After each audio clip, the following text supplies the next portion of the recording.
저번 시간에 13장을 시작하면서 서두가 좀 길었습니다. 사탄으로 상징되는 용이 땅에 떨어져서 마지막으로 이제 발악을 합니다만 이미 승패와는 상관없는 그런 발악이라고 했죠. 바다에서 한 마리 부르고 또 땅에서 한 마리 불러서 자기 오른팔 왼팔을 삼고 이제 신자들을 향한 종말의 공격을 이제 마지막으로 감행하고 있는 그런 환상을 보는 그 장면이 13장의 내용입니다. 영적 의미를 좀 본다면 바다 짐승이라는 것은 우리 신앙을 이제 외부에서 공격해서 들어오는 그런 내용을 말하는 거고, 이제 다음 시간에 할 땅의 짐승, 우리 신앙을 이렇게 내부에서 공격하는 그런 내용입니다. 자세히 이제 다음 시간에 살펴보겠습니다만, 그래서 저번 시간에 서두 부분을 좀 길게 설명을 드렸는데, 이제 그것과 좀 연결해서 조금 더 자세하게 오늘은 이제 바다 짐승, 거기에 대한 내용을 끝내고 이제 다음 시간에는 땅의 짐승에 대해서 다루겠습니다. 바다 짐승의 공격을 한마디로 말하면 우리 저번 시간에도 이제 잠깐 언급을 했습니다만 딱 한마디로 말하면 비방이죠. 비방이었습니다. 본문 6절 다시 한번 볼게요. 짐승이 입을 벌려 하나님을 향하여 비방하되 그의 이름과 그의 장막 곧 하늘에 사는 자들을 비방하더라. 비방에 대한 그 국어 사전적 의미라고 할까? 비웃고 헐뜯는다. 뭐 이런 뜻인데. 근데 헬라어 원문은 이제 오늘 말씀 제목이 블라스페미아인데 블라스페미아를 사용합니다. 이 블라스페미아란 단어를 이제 비방 이렇게 번역을 해 놓았는데 일단은 뭐 좋습니다.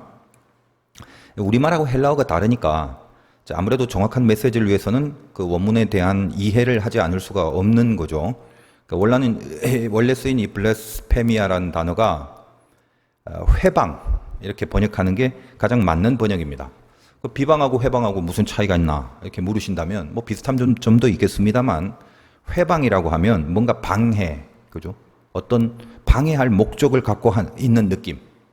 그러니까 오늘 성경에 비방이라고 번역을 했지만 이 원어가 이 블라스페미아인 이상은 비방 자체를 위한 그런 비방이 아니라 비방이라고 번역을 했지만 어떤 방해를 목적으로 하는 그 회방의 의도를 가진 비방을 하는 거다. 그렇게 이해를 하시면 가장 정확하고 또 반드시 그렇게 이해를 하셔야 되는 거예요. 그냥 우리가 쓰는 비방, 비난하고는 다른 겁니다. 그리고 이 블라스페미아를 비방이라는 말과 또 전혀 다른 말로 오늘 본문에도 번역을 해놓은 부분이 있는데 그 이제 1절부터 나옵니다. 여러분 1절 다시 한번 볼게요. 13장. 내가 보니 바다에서 한 짐승이 나오는데 뿔이 여리고 머리가 일곱이다. 그 뿔에는 여러 왕관이 있고 그 머리들에는 신성모독하는 이름들이 있더라. 이렇게 되어 있죠. 신성모독하는 이름들. 이 신성모독이란 단어의 원 헬라어가 그 아까 비방이라고 번역한 헬라어와 같습니다. 블라스페미아를 동일하게 사용합니다. 왜 그럴까요?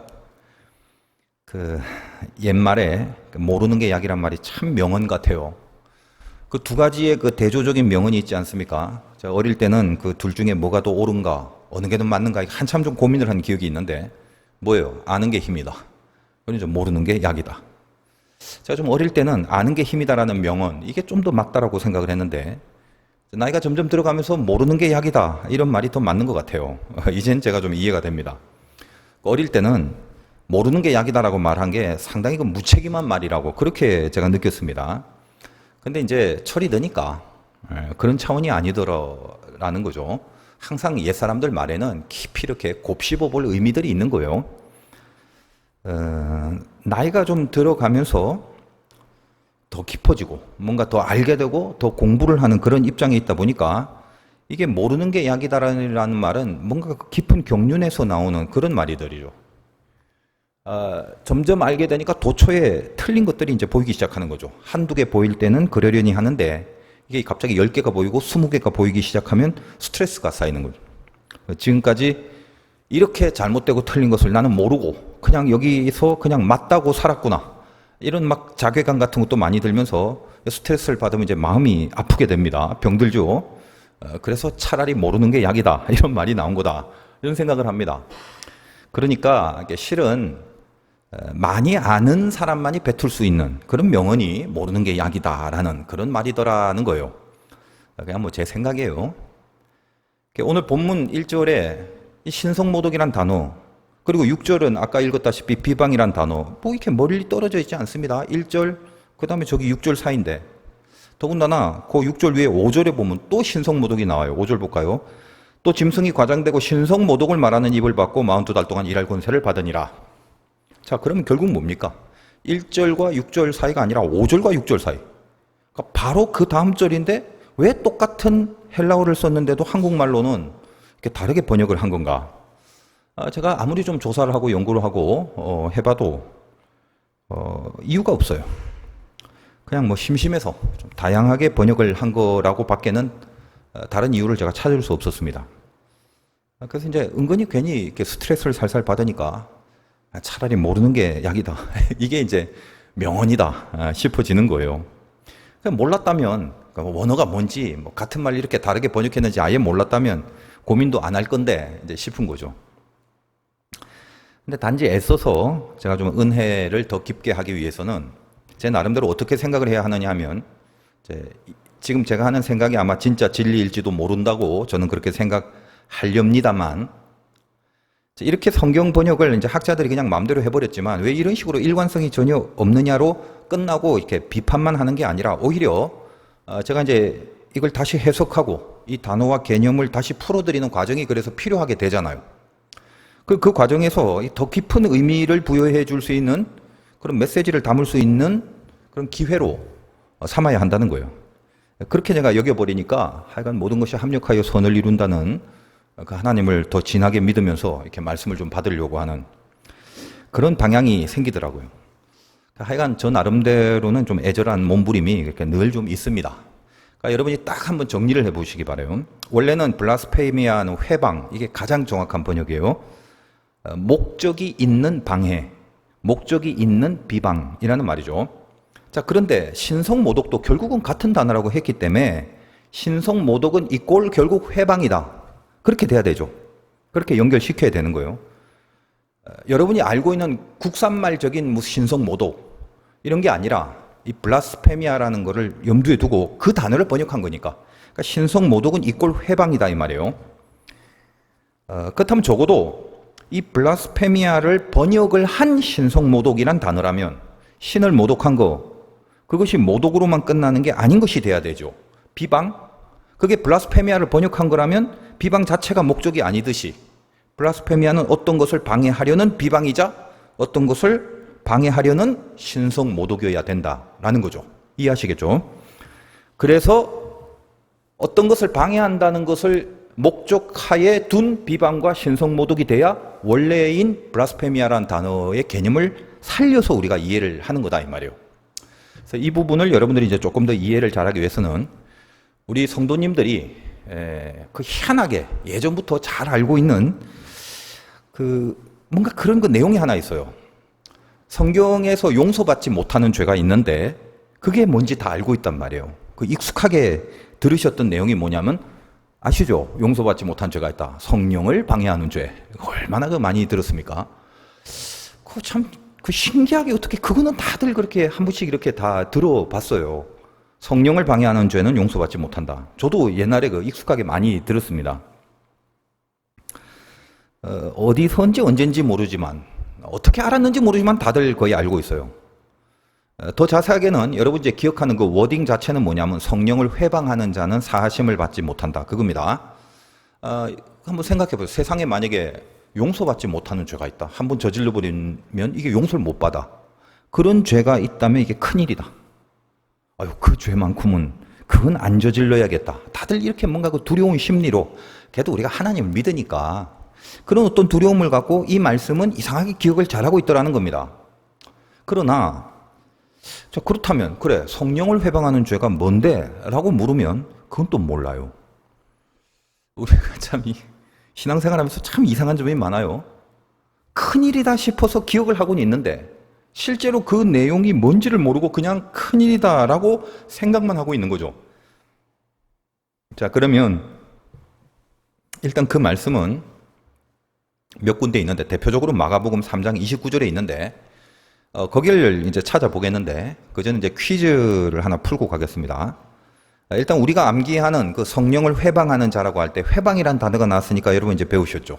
그 문장에 회방이란 단어가 있으니까 원어는 당연히 오늘 제목인 블라스페미아겠죠. 당연히 그렇습니다. 그러니까 여러분들이 그 잘 암기하고 있는 그 성령을 회방하는 이라는 회방은 원어가 블라스페미아인데 여러분이 암기하는 그 구절은 성령을 회방하는 죄라고 익숙하게 암기했던 그 구절은 실은 예전에 여러분이 갖고 있던 성경인 개역 한글이라는 버전 그 버전에 쓰여져 있는 것을 암기한 상태입니다. 자, 그렇다면 이제 개역 개정, 지금 여러분들이 보고 있는, 우리가 보고 있는 이 성경은 그럼 예전처럼 개역 한글처럼 회방이라고 번역을 여전히 하고 있을까요? 아닐까요? 그걸 일단 마가복음 3장 29절에서 찾아보겠습니다. 마가복음은 마태복음 다음에 있습니다. 자, 마가복음 3장 29절에 보니까 이렇게 돼 있죠. 제가 읽어드릴게요. 누구든지 성령을 모독하는 자는 영원히 사하심을 얻지 못하고, 모독이라는 걸로 바꾸고 버렸네요. 그러니까 결국 회방이나 모독이나 비방이나 전부 같은 단어인 블라스페미아, 이거를 썼다라는 걸 다시 한번 확인한 거죠. 그럼 성령을 모독하는 죄, 즉 회방하는 죄는 사하심을 못 받는다는 게 어떤 의미가 있는지 우리가 이 원문을 통해서 잘 이해를 하시면 되는 거예요. 그냥 단순한 비방, 단순한 모독, 그런 건가요? 성령을 모독, 성령님 나빠요. 성령님 그러시면 안 됩니다. 난 성령님 싫어할 거예요. 그렇게 하면 이게 다 비방이고 모독이니까 용서받지 못한 죄가 되는 건가요? 이렇게 길게 설명을 드리지 않겠습니다. 핵심이 뭐냐? 블라스페미아는 목적이 있는 비방이라고 그랬어요. 목적이 있는 모독입니다. 무슨 목적이요? 저번 시간에 이 바다의 짐승의 유일한 타겟과 목적이 뭐다? 하나님을 안 믿게 하려는 목적. 그거죠. 저번 시간에 다 언급을 해드렸지 않습니까? 그러니까 아까 마가복음에서 성령을 모독한다 혹은 회방한다는 이 말, 우리가 보기 싫은 사람한테 무슨 욕하고 비난하고 그런 차원이 아니라 하나님을 믿지 못하게 만드는 목적을 갖고 있는, 다시 말해서 예수를 믿지 못하게 만든다는 거예요. 성령이 우리 안에 하나님의 영이 있어야 그 하나님의 영인 성령을 통해서 믿음을 가지게 되는 건데, 결국 성령을 모독하고 회방하는 것은 성령님 싫어요라고 말하는, 성령님 나 안 좋아할래요 라는 말하는 게 아니라 바로 그 성령을 통해서 하나님을 믿게 하는 그 궁극의 목적을 방해해서 결국은 뭐예요? 예수를 못 믿게 한다는 걸 말하는 거죠. 그러니 내가 예수를 못 믿는데 무슨 용서가 가능합니까? 나를 위해 죽으신 그 사랑, 그 보혈이 용서하지 못할 죄는 없습니다. 그러나 그 보혈을 믿지 않는다면 그때부터는 용서니 뭐니 그 다음 걸 거론할 필요가 없는 거죠. 그래서 여러분이 블라스페미아라는 개념을 잘 이해를 하시길 바라요. 그런 의미에서 성령을 회방하는, 즉 성령을 블라스페미아하면 그 죄는 사하심을 입지 못한다. 그건 당연한 말이죠. 하나님을 못 믿고 하나님을 안 믿는데 죄 용서함이 어떻게 우리에게 적용이 되고 가능할 수 있겠냐라는 말입니다. 오늘 본문도 동일해요. 바다의 짐승이라는 것은 우리로 하여금 하나님을 못 믿게 하는 그 목적을 두고 그 목적을 위해서 우리를 공격합니다. 이게 종말에 말세에 벌어진 바다 짐승의 공격인데, 그게 뭐라고요? 외부에서부터 그런 공격들이 들어온다. 그래서 비방이나 혹은 모독이란 단어를 사용하고 있는 건데 결국 다 이 블라스페미아죠. 저번 시간에 잠깐 언급한 걸 기억하시면 바다 짐승이 이게 생긴 게 사탄, 즉 용하고 비슷합니다. 머리 7, 뿔 10개. 이게 무엇을 말하는지에 대해서는 구체적으로 이런 것들이 어떤 왕이나 무슨 국가나 어떤 조직이나 공동체나 그런 것들이다라고 그렇게 대입을 해서 굳이 억지로 설명을 할 필요는 없습니다. 왜냐하면 그런 시도가 좀 많기 때문에 그래요. 요한계시록을 해석할 때. 이것도 좀 길어질 수 있어서 고민이 됩니다만, 늘 하던 말이죠. 여러분, 요한계시록은 항상 이중성을 잘 살펴야 한다. 그러니까 실제 구체적인 역사 속에서의 사건, 있었던 사건, 앞으로 있을 사건, 이게 이 현실의 역사 속에서 벌어지는 사건도 기본적인 베이스로 하고, 그걸 뭐라고 하냐, 역사성이라고 하면 됩니다.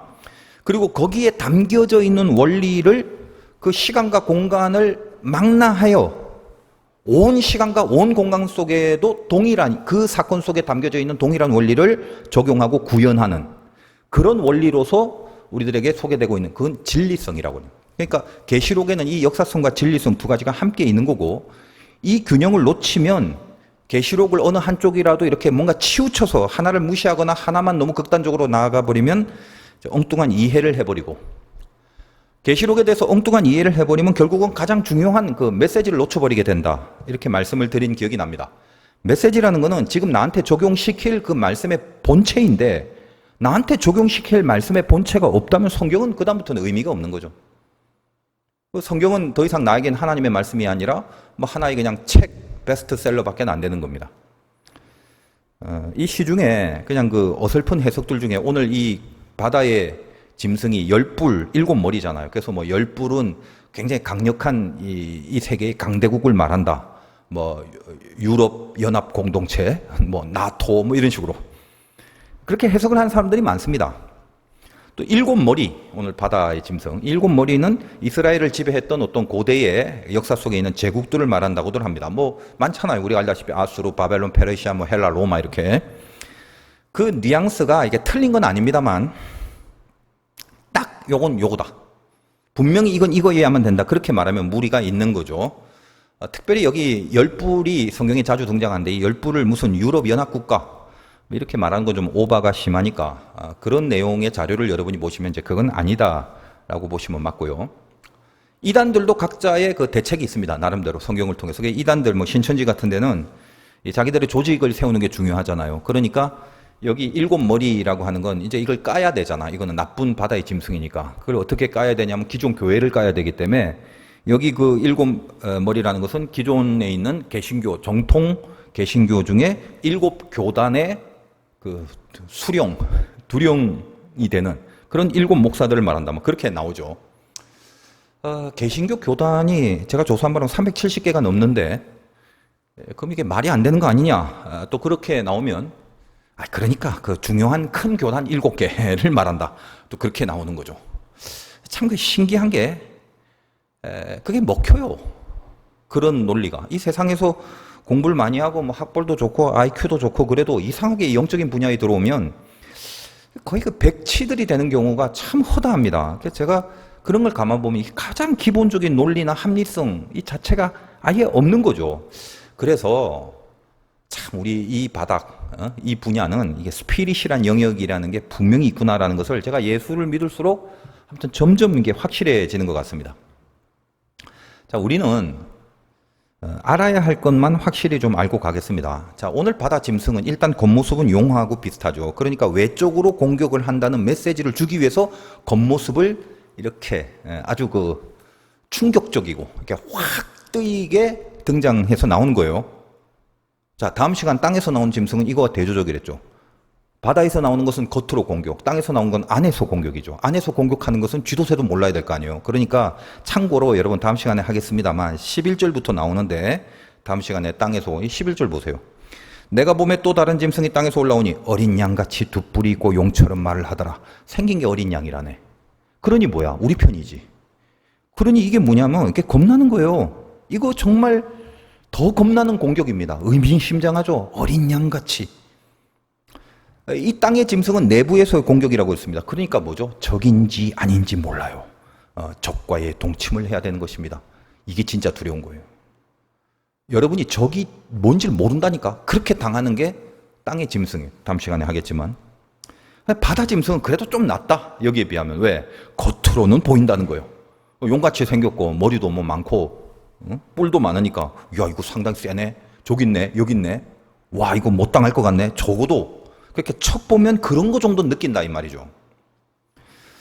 그리고 이제 2절에 보면 뭐 일단 저번 시간에 했지만 저번 시간에는 그 서론 부분을 많이 했기 때문에 조금 한번 점검을 해봅시다. 이 바다 짐승을 조금 디테일하게 표현했잖아요. 읽어보면 알겠지만 표범, 곰, 사자 이걸 이제 합쳐둔 모양으로 묘사를 하고 있습니다. 뭐 발은 곰발바닥, 뭐 입은 사자 뭐 이런 식으로 표범과 비슷하게 생겼는데 이런 식으로 일단 이거를 설명하자면 참 방대한데 이것만 알면 됩니다. 뿔이나 머리가 나온다. 이런 말은 전부 지금 바다 짐승이죠. 핵심은 외부에서 오는 공격인데 어떻게 공격을 했죠? 그래서 아까 공격이 뭐죠? 브라스페미아, 회방, 비방, 모독입니다. 무슨 말이라고 했죠? 그 모든 게 하나님을 안 믿게 하는 겁니다. 그러니까 겉으로 보여지는 하나님을 안 믿게 하는 어떤 힘이나 세력을 말하는 것입니다. 바다의 짐승은. 자, 그걸 진리성이라고 그래요. 자, 그럼 진리성의 배후에 역사성도 있다고 그랬죠. 이게 그냥 추상적인 말이 아니라 실제로 이스라엘 역사 가운데 이런 사실과 이런 어떤 역사의 현실이 있었다라는 거죠. 그래서 실제 이 환상은 다니엘 7장에 보면 다니엘이 꿈을 꾼 바로 그 장면과 유사합니다. 다니엘서를 또 찾아보진 않습니다. 이걸 또 찾아보면 한두 끝도 없어요. 다만 참고로 이제 중요한 원리만 말씀드릴 테니까 잘 새겨 놓으시기 바라요. 다니엘서는 2장, 7장, 8장 이 세 장에 걸쳐서 환상과 꿈이 나와요. 여러분 이제 대강 그래도 상식이 있는 분일 거예요. 금요철야 정도 나오면 성경을 어느 정도는 알고 있는 분이죠. 2장에는 그 바벨론 왕인 느부갓네살이 꿈을 꿉니다. 그리고 그 꿈을 해석하고 싶은데 아무도 해석 못하고 다니엘이 해석을 해주는데, 느부갓네살 왕의 꿈이라는 것은 신상이 하나 나오는데, 그 신상이 이렇게 무슨 뭐 금, 은, 노, 철 이런 식으로 단계별로 된 그런 신상이 나오죠. 그리고 나서 7장에서는 다니엘이 꿈을 꿉니다. 근데 다니엘이 꾼 꿈도 이 느부갓네살 왕의 꾼 꿈과 연관이 돼 있는 거죠. 이것까지 지금 설명하려면 너무 길어지니까, 다니엘이 7장에서 꾼 그 꿈을 배경으로 오늘 요한계시록 13장에 바다의 짐승이 나오는 것입니다. 다니엘은 무슨 꿈을 꿨냐면, 이 다니엘도 4가지 짐승, 사자, 곰, 표범, 10뿔 달린 짐승, 요 4짐승에 대한 꿈을 꿉니다. 다만 다니엘은 하나씩 봤지. 사자, 곰, 표범, 10뿔 달린 짐승. 근데 요한계시록은 그 4개를 한 뭉태기로 묶어서 한 마리에 다 집어넣은 거예요. 그런 비유가 되는 거예요. 일반적으로 좀 그래도 올바른 해석을 하시는 학자들이 이 4짐승, 다니엘의 꿈의 4짐승과 2장의 느부갓네살의 그 꿈, 신상의 모습을 그동안 그 이스라엘을 지배했던 어떤 제국의 세력들로 그렇게 해석을 합니다. 그리고 성경이 자체적으로 그렇게 표현한 부분도 많고, 대표적으로 그 4부분의 제국은 바벨론, 페르시아, 또 헬라, 로마를 상징한다고 합니다. 자, 이걸로 이제 끝내고 오늘의 메시지를 가야 되는데, 제가 참 그러질 못해요. 왜냐하면 제가 굉장히 고민했던 부분이 있고, 여러분들은 이제 고민을 안 한 줄 압니다만, 100에 하나, 1000에 하나, 또 괜히 저처럼 또 머리 짓밟고 고민했던 이런 또 사람들이 있을지 몰라서, 무슨 말이냐면, 좀 더 깊이 성경을 연구하는 이제 뭡니까? 이게 약간 차원이 다른 신학자들. 이런 사람들은 다니엘이 꾼 그 4마리의 짐승, 그걸 해석할 때, 바벨론, 페르시아, 헬라, 로마로 안 보고, 그 페르시아를 2부분으로 나눠서 메데, 바사 이렇게 나눕니다. 그러니까 사자는 바벨론, 곰은 메데, 표범은 바사, 10뿔 달린 짐승은 헬라 이렇게 해석을 합니다. 그러면 아까 일반적 시중의 해석은 마지막에 헬라 다음에 로마인데, 수준 높은 학자들은 로마를 빼버려요. 그걸 헬라라고 이렇게 이야기를 합니다. 로마를 빼버리고 마지막을 헬라로 끝낸 학자들은 소수인데, 이 소수들은 진짜 공부를 하는 사람들입니다. 제가 볼 때는. 대부분 이 4가지 짐승은 거의 80% 이상은 바벨론, 페르시아, 헬라, 로마로 이렇게 딱 단정을 해서 거기에 맞는 해석을 합니다. 뭐 그렇게 생각을 해도 구원에 있어서 지장은 없고, 그리고 전체 하나님이 주시려는 메시지에 큰 지장은 없습니다. 근데 늘 이제 우리 화두교회가 추구하는 것은 조금 더 정밀하고, 제 생각입니다만 좀 더 이제 깊이 있게, 그래서 더 굳건하게 좀 붙들고 가야 되는, 뭐 이런 게 이제 저의 모토기 때문에 조금 한번 생각을 해보는 거예요. 제 개인적인 생각은 당연히 다니엘서를 해석할 때는 그 4마리 짐승 중에 마지막에 뿔 달린 짐승을 로마가 아니라 헬라로 보는 게 맞다라고 저는 그렇게 해석을 합니다. 참 중요한 설명들이 좀 많습니다만, 오늘 다 이제 못 끝내니까 설명 다 하다가는 무슨 이해를 하든지, 아무튼 이단들이 하는 식으로 완전히 극단적으로 틀린 것만 아니라면, 아까 말씀드렸다시피 뭐 로마까지 받아들여도 사실은 상관이 없어요. 근데 뭐가 맞냐 틀리냐가 중요한 게 아니라, 제가 이제 왜 그렇게 하느냐라는 그 의도를 좀 알아야 되는데, 간단하게 언급을 하자면, 뭐 간단한 문제는 결코 아니지만 다 각설하고, 다니엘서는 그 성경에, 아까 모든 성경에는 메시지가 있기 때문에 하나님이 다니엘서를 우리에게 허락을 했을 때는 그 다니엘서의 주 타켓이 있을 거다 이 말이에요. 당연하죠. 그럼 요한계시록도 그 메시지를 우리에게 줬을 때는 메시지가 있기 때문에 주요한 타켓이 있는 겁니다. 그럼 다니엘의 타켓은 어느 시기를 보고 타켓화했냐면 신구약 중간기예요. 그 신구약 중간기에는 헬라라는 제국이 굉장히 중요합니다. 그래서 이 다니엘서에서 상징으로 기록한 모든 내용은 결국은 헬라를 목표로 하는 메시지가 되는 거예요. 그냥 그렇게 아시면 돼요. 또 그렇게 이해할 수밖에 없는 근거들이, 제 개인의 생각이 아니라 다니엘서를 쭉 보면 빼곡하게 헬라를 겨냥한 아주 정밀한 내용들이 굉장히 많습니다. 일일이 확인을 다 하진 않겠습니다. 뭐 기회가 있겠죠, 다음에. 자, 그런데 시중에서는 왜 이 로마를 그 다니엘서에 나오는 마지막 뿔 달린 짐승으로 보느냐? 그거는 이제 조금 더 확장된 시각에서 그렇게 이해를 하는 것입니다. 더군다나 이제 좀 잘 생각해야 될 게, 오늘 우리는 요한계시록 하는데, 요한계시록이 타켓으로 하는 시기는 뭐냐면 로마 시대입니다. 그걸 아셔야 돼요. 그러니까 진짜 정말 간단히 말하면 다니엘서는 헬라라는 나라가 대적의 중심이 되고, 요한계시록에는 로마가 예수 믿는 자들의, 즉 하나님 나라의 대적의 중심에 있는 그런 시대를 사는 거죠. 그래서 결국 내용적으로는 두 나라가 전부 다 기독교를 박해하는 대적으로 등장합니다만, 헬라나 로마나, 역사 속에서는 헬라 시대도 있었고 그 다음에 로마 시대도 있는 거죠. 그러므로 다니엘은 헬라에 초점을 두고 이해를 해야 되고, 계시록은 로마에 초점을 두고 이해를 해야 된다는 거예요. 사자가 어느 나라고 고문 어느 나라고 그런 걸 정확하게 알고 매치시키는 거는 뭐 중요하기도 합니다만, 왜 그렇게 매치시키는지를 이해를 하고 받으셔야 된다는 거예요. 그러므로 오늘은 계시록 아닙니까? 그래서 다니엘이 꾼 꿈과 동일하지만, 그래서 그걸 한데 모아놓은 거지만, 사자, 곰, 표범, 그 다음에 뿔 달린 이 짐승을 지금까지 이스라엘을 공격한 어떤 힘, 예수를 못 믿게 하는 어떤 엄청난 세력, 지금 그게 바다 짐승의 공격이잖아요. 회방하고 비방하고 하나님을 안 믿게 만들려는 그 권세, 그러니까 그 힘과 권세로 상징하는 나라들로 이해를 하는 것에 무리가 없는 거죠. 요한계시록에서는 적어도 로마까지 이스라엘을 공격한 힘, 그러니까 바벨론, 페르시아, 헬라, 그 다음에 요한계시록에서는 로마까지 보는 것, 그래야 맞는 거다 이 말이에요. 그게 역사성과 진리성을 같이 균형 있게 바라볼 수 있는 관점이거든요. 지금 이 제가 드리는 얘기는 여러분이 아마 앞으로도 들으실 기회가 없을 겁니다.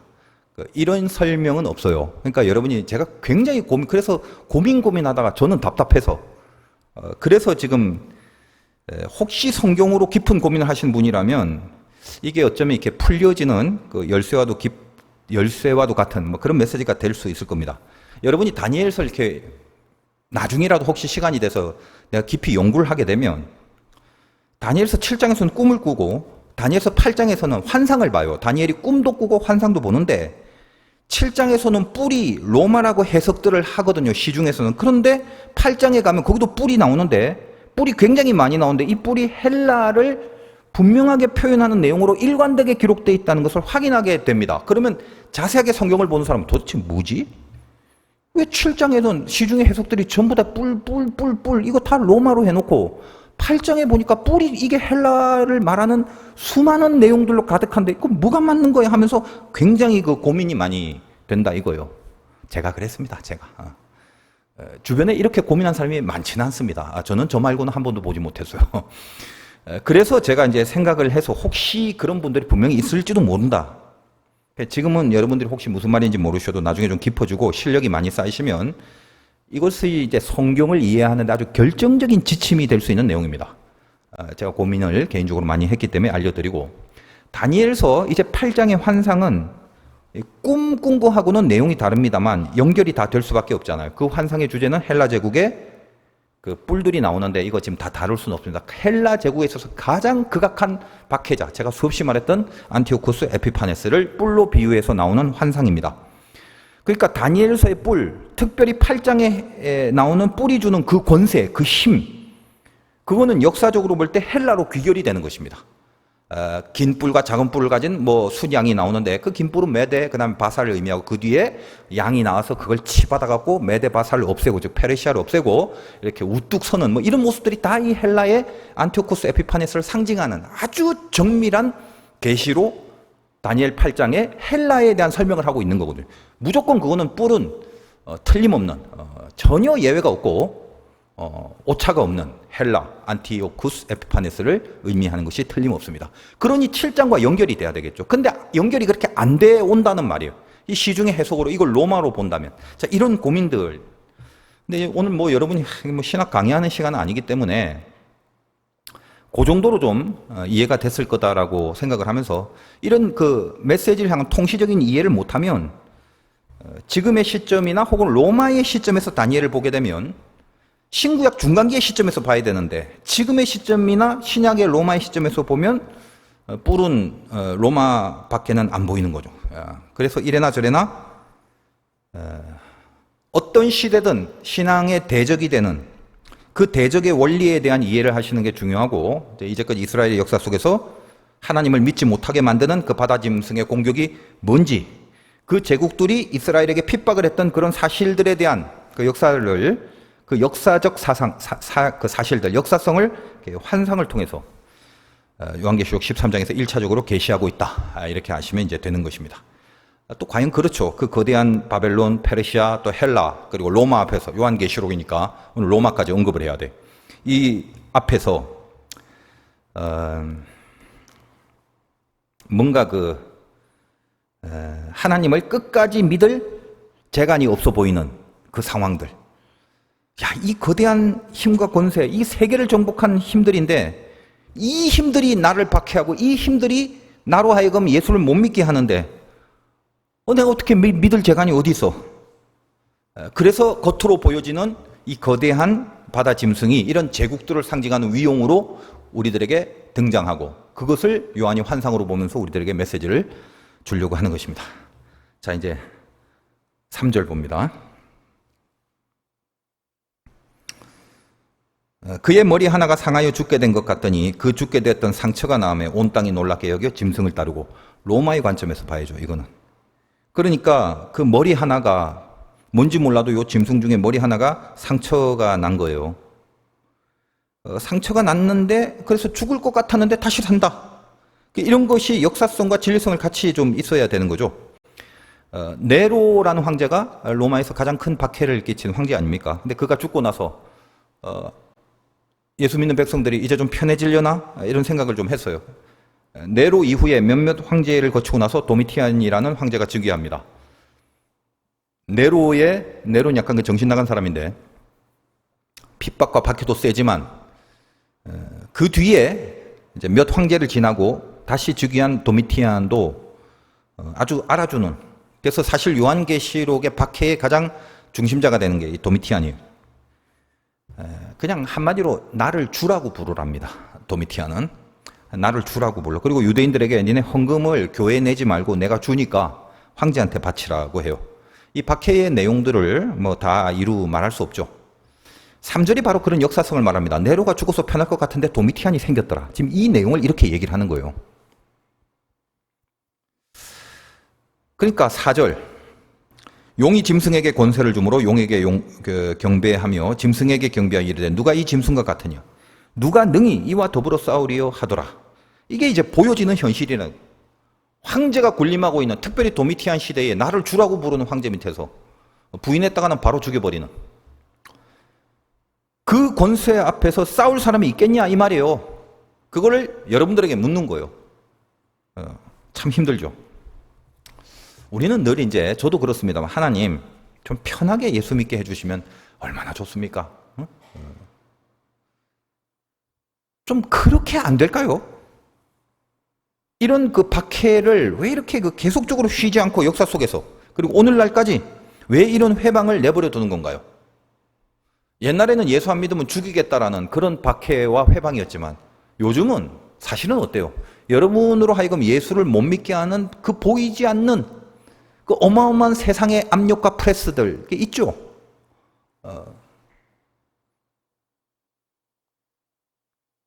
동일한 박해를 우리도 받고 있죠. 하나님을 못 믿게 만드는 세상의 힘. 그게 우리에게 온다 이 말이에요. 왜 이런 회방을 내버려 두고 있나요, 하나님? 늘 말씀드립니다만 우리를 이렇게 내버려 두면요, 절대 우리에겐 믿음이 안 생기기 때문입니다. 우리는 성경을 보면 군사로 불림을 받았지 평민으로, 시민으로 불림을 받았지 않았어요. 그게 무슨 말이냐? 우리는 사는 게, 예수 믿고 나서 신자로 산다는 것은 이미 전시태세를 살아갑니다. 피곤해요. 그러니까 여러분, 그 바람 잘 날이 없는 게 믿음의 인생이에요. 그걸 이해하시고 그 전제하에 여러분은 이 길을 걸어가야 되는 것입니다. 며칠 전에 뭐 서울 사는 사람들이 문자 받았다며요. 뭐 미사일사도 대피하라고. 그 좀 이따 뭐 오발령이라고 하는데, 문자를 뭐 저는 인천 살아서 못 봅니다만 서울 간 친구한테 그 문자를 보니까 어디로 대피를 하라고 하는지, 어디로 가야 되죠? 그냥 대피만 하래. 어디로 가야 되는지 몰라. 그냥 이 나라의 이 수준이 왜 이 모양이 되어버렸는지 이게 한숨이 나오다가 제가 그냥 문득 나름 각성이 생긴 게 뭐냐면, 이거 하나님의 계시로 받아들이자. 지금 우리가 전시 상태다. 이건 잊지 말라는 뜻이구나. 제가 그냥 그렇게 여겨버리니까 은혜가 되더라고요. 영적 전시 상태다. 잊어버리고 까먹고 살지 말고 지금 전투지. 이 사는 게 전투지 지금 우리는. 우리 수준을 내가 알아요. 내 수준을 내가 잘 알고 또 하나님이 잘 압니다. 내버려 두면 우리는 죄 안 짓고 살겠다는 게 얼마나 거짓말인지 그걸 하나님이 알거든요. 우리는 그러죠. 늘 아니라고. 제발 이렇게 좀 고통, 고난 뭐 이런 거 좀 없이 그냥 죄 안 짓고 가만히 있을 테니까 건드리지 말게 해달라고. 적당하게 좀 편하게 삽시다. 그게 우리들의 바람이죠. 아무 일 없게 좀 해주시고 이거. 근데 우리가 뭘 잊어버리고 사냐면 지금 우리는요, 이게 사는 게 아닙니다. 그걸 알고 있어야 돼요. 지금 이 땅은 낙원이 아니에요. 이 땅은 참 지칠 수밖에 없는 그건 타락한 땅입니다, 일단. 성경에 보면 창세기의 상실의 땅, 에덴의 이렇게 동쪽이란 말이에요. 거기가 뭐죠? 하나님을 떠나버린 세계가 이 땅입니다. 여기서 평생 살 동안 우리는 이 땅에 눌러앉고 주저앉고 누리고 이게 아니라 이 하나님과 떨어진 타락한 세상 속에 살면서 하나님께 이렇게 건져 올려줘야 되는 거죠. 그게 구원이다 이 말이에요. 그러니까 뭘 누리려고 하면은 이미 인생을 신자로서 살아가는 스탠스 자체가 이게 틀려버린 거예요. 참 잔인하죠. 참 피곤해요. 그냥 관두고 싶어질 때가 있습니다. 그러나 우리가 분명히 알고 사셔야 됩니다.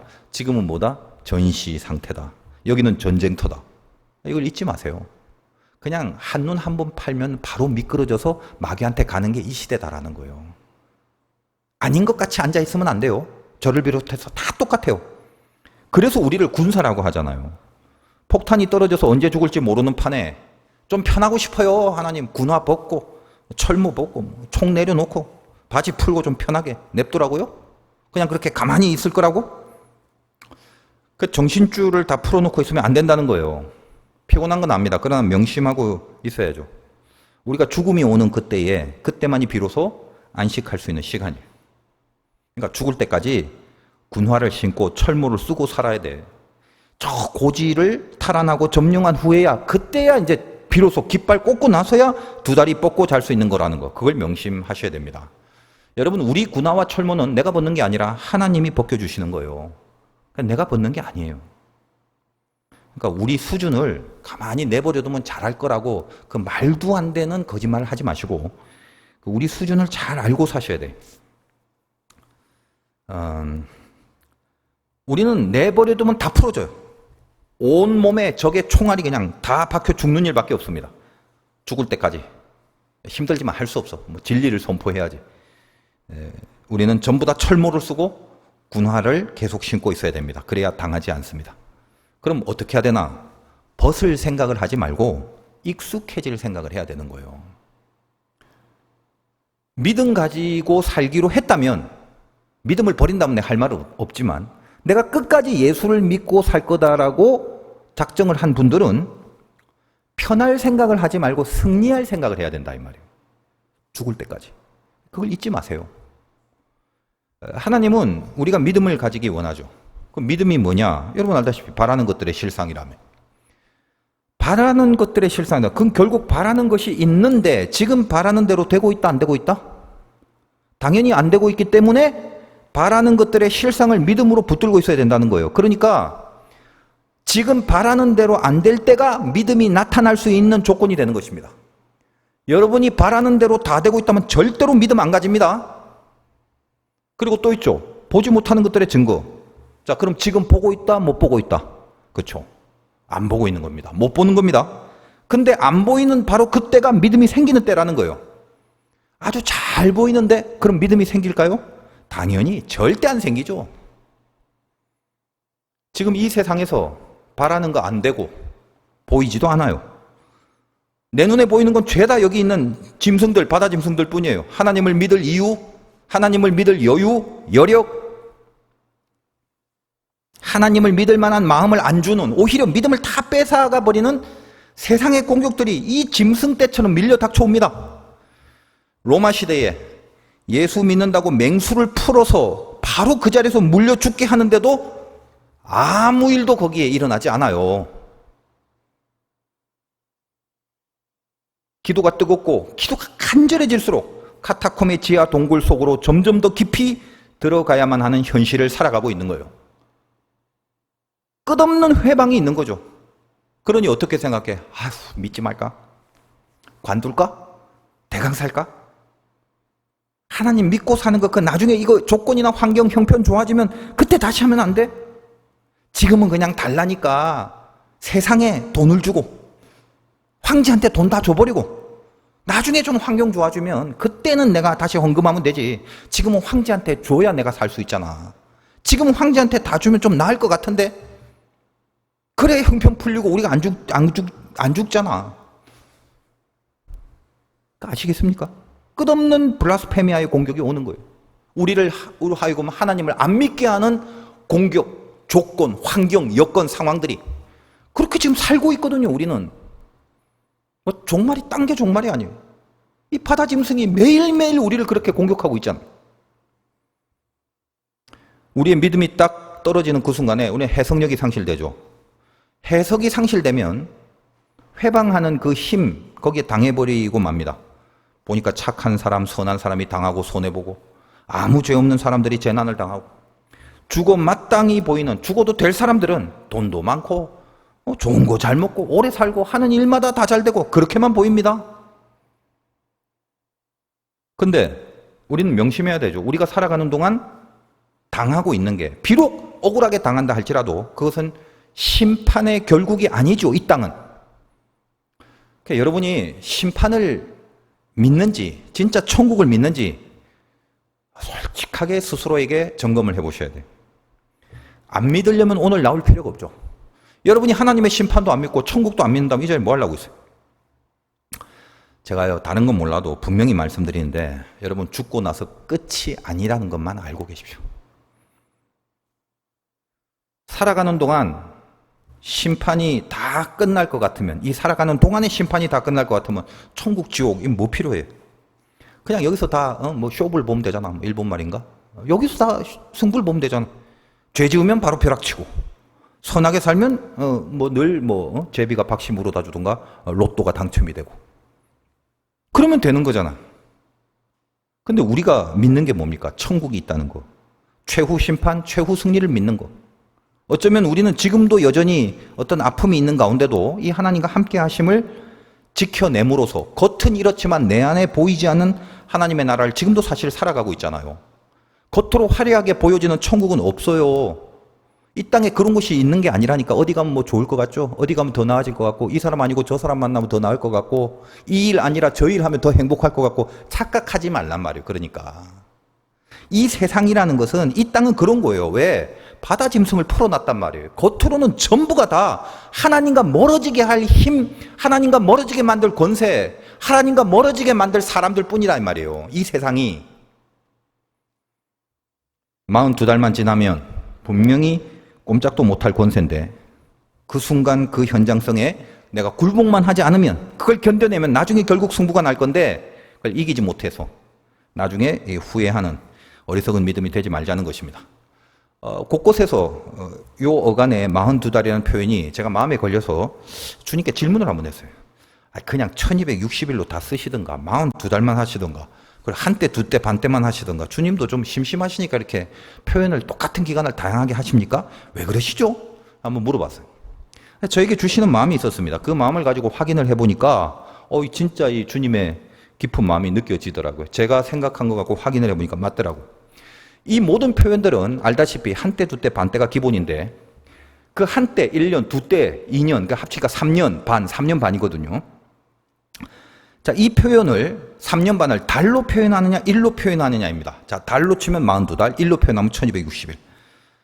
그 기본이 어디에 나오냐? 원형은 다니엘서입니다. 그래서 다니엘의 한때, 두때, 반때 표현이 이 3년 반이라는 표현이 나오는데, 이거 다 찾아 읽을 수는 없으니까 아까 잠깐 말씀드린 그 3년 반이라는 게 어디서 나온 거냐면 인간의 고난을 나타내는 거잖아요. 이 땅에서 고난받는 시간. 지금까지 계속 그 부분 다루었지 않습니까? 영원하지 않고 하나님의 어떤 허락한 고난의 기간, 연단받을 수 있는 상징적 기간으로 3년 반, 한때 두때 반때입니다. 근데 그 원형이 어디냐면 다니엘서에 있다는 거예요. 그게 뭐냐면 이거예요.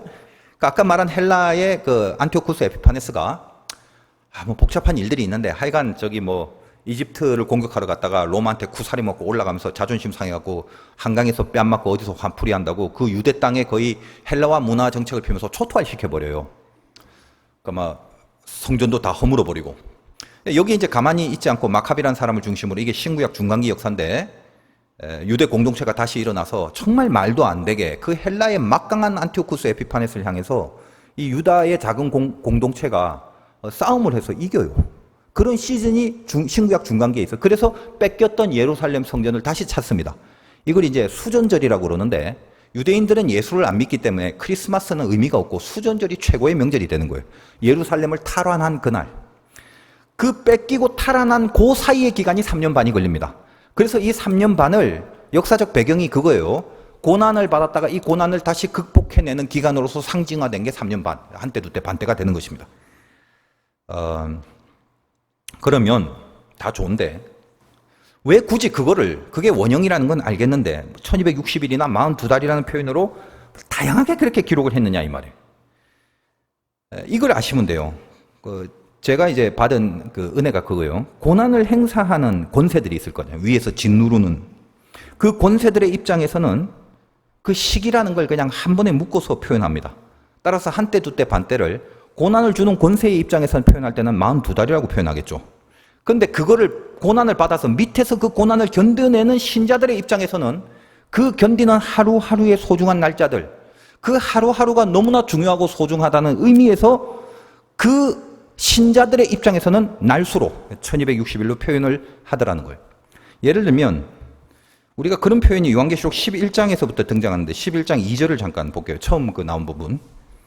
성전 바깥마당은 측량하지 말고 그냥 두라. 이것은 이방인에게 주었은즉 그들이 거룩한 성을 42달 동안 짓밟는다. 외부에서 그 고난을 행사하는 권세는 42달이라고 그렇게 이제 표현을 하고 있습니다. 짓밟는 입장에서는 뭉쳐서 표현하죠. 3절. 내가 나의 두 증인에게 권세를 주리니 그들은 굵은 벼옷을 입고 1260일을 예언하리라. 증인이 말씀을 전하는 즉 신자들의 입장에서는 그 하루하루를 견뎌내는 그 하루하루가 너무나 소중해서 1260일이라고 그럽니다. 그래서 베드로서에 보면 하나님이 그죠. 하루가 1000년 같고 1000년이 하루 같다는 거예요.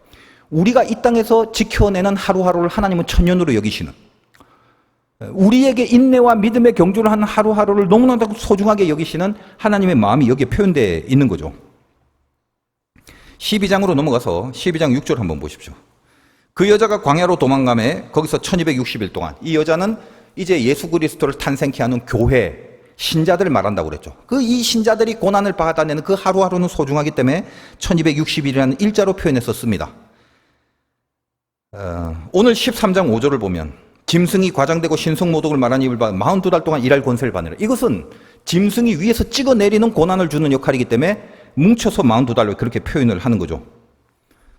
제 마음속에 큰 은혜가 있더라는 거예요. 왜 이렇게 달리 표현했는가를 물어봤는데 하나님이 우리가 이 험악한 바다의 짐승에서 하루하루를 견디고 있는 우리의 삶의 모습을, 그 하루하루를 소중하게 기억하고 이 하루하루의 가치를 하나님은 알고 계신다는 큰 위로가 이 1260일이라는 말 속에 들어가 있더라는 거예요. 결국은 생명책에 없고 그리고 예수를 믿지 않고 구원과 벗어나 있는 사람들은 이 짐승에게 경배할 수밖에 없는 거죠. 그러나 생명책에 이름이 기록된 예수 믿는 우리들, 우리가 힘든 이유는 뭐냐? 10절에 사로잡힐 자는 사로잡혀 갈 것이고 칼에 죽을 자는 마땅히 칼에 죽을 것이니 성도들의 인내와 믿음이 여기 있다. 사로잡혀 가지 않아야 믿을만 할 건데, 근데 뭐라고요? 사로잡혀 갑니다. 안 죽어야 뭔가 믿을만 할 것 같은데, 근데 뭐요? 칼로 죽임을 당한답니다. 그러니 뭐가 필요해요? 그저 인내와 믿음. 그래서 우리가 여기서 견디는 그 하루하루를 하나님이 기억하시느라 1260일이라고 표현을 하시는 거죠. 여러분의 승리라는 걸 이 세상의 성공으로 증명하려고 하지 말고, 그런 건 없어요, 성경에. 제발. 내 의의를 죽이는 것으로. 그래서 인내라는 건 페이션트, 나를 죽일 때 인내가 되는 거예요.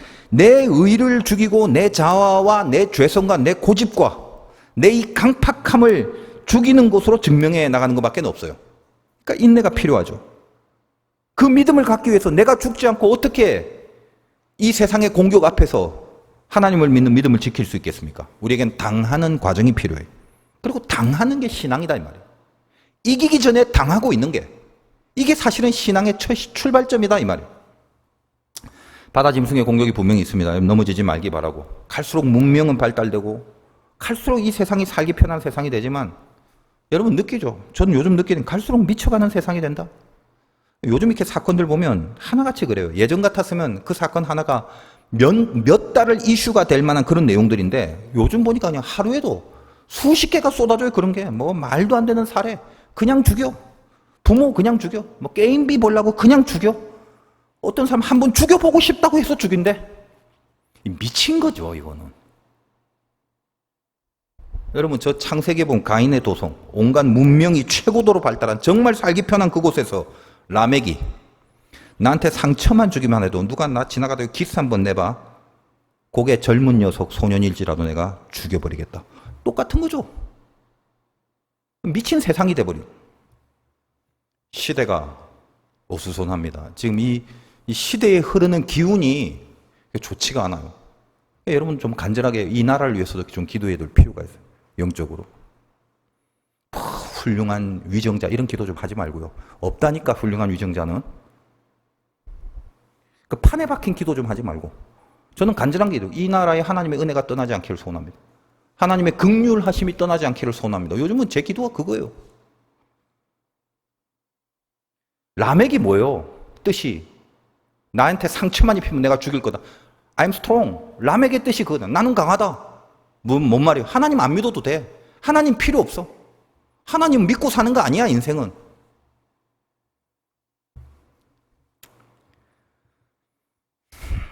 바다의 짐승들이 공격해서 우리가 하나님을 믿는 그 믿음을 다 못 믿게 만들어 버릴 겁니다. 그러면 결국 하나님을 못 믿으면 나를 믿게 만들고 나의 강함으로만 살라고 하고 나의 강함을 챙기기 위해서 결국은 온갖 죄 속에서 세상을 붙잡고 마귀에게 경배하는 인생을 살아가게 되는 거죠. 파우스트가 되는 겁니다. 여러분 생각하세요. 세상은요, 하나님 안 믿으면 그냥 아무것도 아닌 모습으로 있는 게 아니라 하나님 안 믿으면 그냥 마귀를 믿는 거예요. 둘 중에 하나밖에 없어요. 중간은 없는 겁니다. 잘 지켜내고 영적으로 어금니 딱 깨물고 있어야 돼요. 중학교 때 체육 시간만 되면 나 체육 선생님이 그 반장이 제일 싫을 때가 체육 시간. 줄을 아무리 잘 세워놔도 한 5분 뒤에 턱 오셔갖고 눈 지그시 갖고 반장 나와. 그러면 늘 하는 말이에요. 저뿐만 아니라 모든 반장이 다 그래서 어금니 깨물래. 어금니 깨물죠. 그럼 싸대기가 날아갑니다. 아프죠. 어금니를 왜 깨물어? 깨물어야 될 이유가 있죠. 그거 안 깨물었다간 이빨 다 깨지고 터지고 피나고 그냥 쓰러지는 거죠. 어금니를 꽉 깨문다는 건 날라온다 이거예요. 그래서 힘을 딱 주고 있을 때 맞아도 반동으로 버티고 있는 거예요. 신앙적인 이 영적인 측면도 똑같이 그런 거예요. 여러분 어금니 깨물고 있어야 돼요. 날라옵니다. 준비하시고 긴장하시고 철모와 군화를 벗으시면 안 돼요. 이기는 걸 생각하셔야지 누리는 걸 생각하시면 안 되는. 여기는 사는 데가 아닙니다. 진짜 잘 살기 위해서 훈련을 하는 데요. 어떻게든 하나님 편에 서서 그 하나님을 믿는 믿음으로 세상을 살아가는 모습을 증명해 보여야 되는 것입니다.